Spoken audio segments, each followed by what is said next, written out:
Sinclaire, you got 6th today in 401, first championship final. Yeah.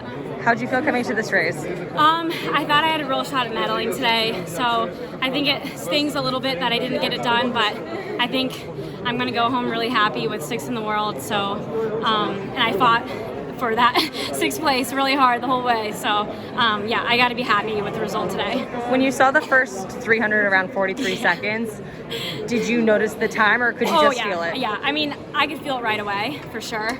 And then not only that, but saw the 300 split. So, yeah, that was definitely a shock to the system, to say the least.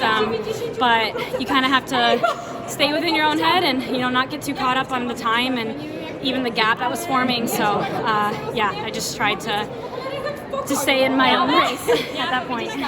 Representing Team USA for the first time, you know, what are the main takeaways for you moving forward to try to get that medal that you want? Yeah, I think, like, there's obviously work to be done. I want to be up with Laura Muir and Gudolf and Faith, and so I think that gives me something to look forward to and something to still work on. And I think it's pretty cool to kind of feel the way that I do about my own race and feel a little bit bittersweet about a 6th place for my first world final. So I think I'm in a good spot, and yeah, it's only beginning for me. So. And I heard you got into Monaco for the 1500. Yes. So what's your goal in Monaco? Honestly, to have fun. I think after World Champs, the rest of the season is just about having fun, seeing what I can do. I think I still have so much more in store, so I know that they're going to go after a fast time there. So hopefully I can dip back under that four flat barrier again there. I know you have one more race with Monaco, but what is, like, so far? One more race, what? You have another race in Monaco. Oh, yeah.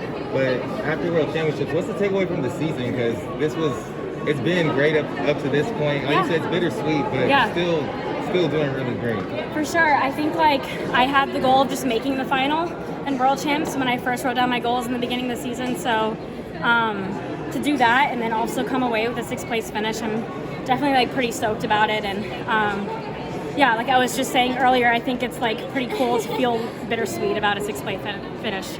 Heading into the race, I assume you expected to be fast. What were you thinking in the race, and what was your game plan? I expected to be fast.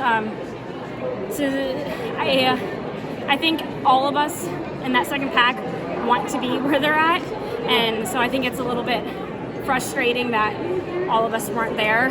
We want to be able to compete with them. I didn't know it was going to go. I obviously didn't know it was going to go out as fast as it did, but we got to be ready for it, and so that's kind of the level that we got to get at some point.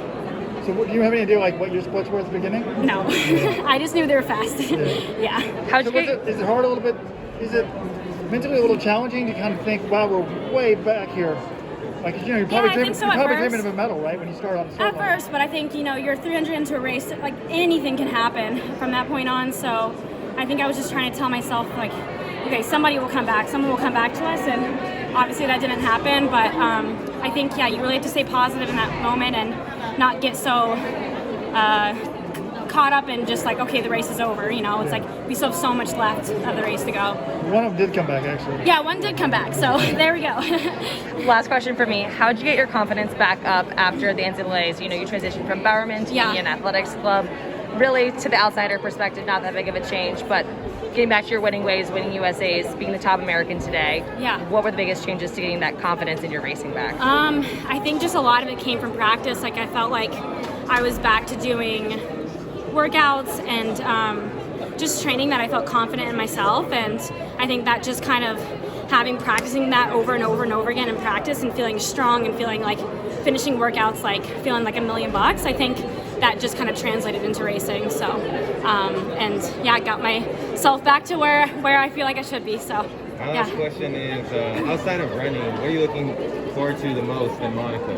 I'm guessing you haven't been to Monaco traveling before. For sure. Yeah, I'm in about a week, I'm getting on a plane to go over to Europe, so Monaco will be first, and hopefully I'll get into some more Diamond League. So have you ever been into Europe at all? I've been to Europe, not to race though. So it'll be first time racing. So yeah, I haven't had like a European racing season since I've been a pro. So yeah, I'm just really looking forward to that. It'll be fun. Thank you. Good luck. Thanks, Sinclaire. Thank you, guys.